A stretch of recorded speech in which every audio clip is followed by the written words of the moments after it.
Well, it hasn't taken long, has it, for infighting to break out inside the newly political dominant broad left.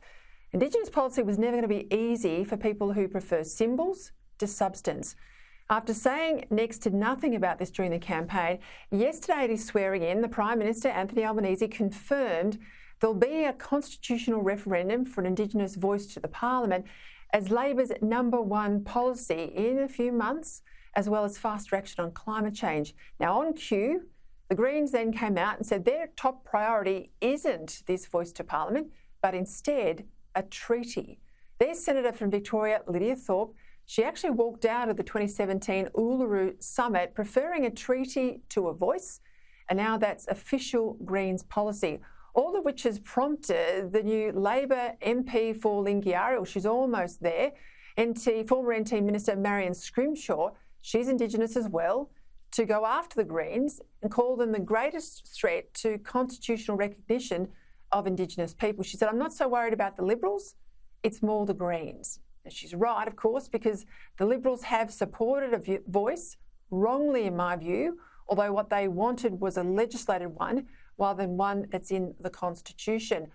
All of this prompted Labor's likely new Indigenous Affairs Minister, Linda Burney, to say that Labor supported both a voice and now a treaty. It's a real mess, isn't it? In Victoria, they're already well on the way to a treaty, although how a state can formulate any treaty with itself is beyond me. Treaties are usually legal instruments between one country and another, not states, and certainly not one country with its own people, as the Greens want. And now Anthony Albanese will be under pressure to horse trade and deliver.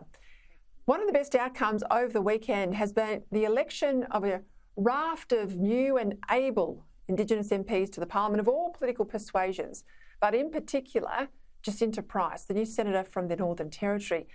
Surely this demonstrates, better than anything else, a so-called voice made up of Aboriginal activist elites. It's not needed when Australians, without being told who to vote for, chose Indigenous candidates to represent them. Right now, this new Parliament will have more Indigenous MPs in percentage terms than we've got in the whole Australian population. Now that says it all.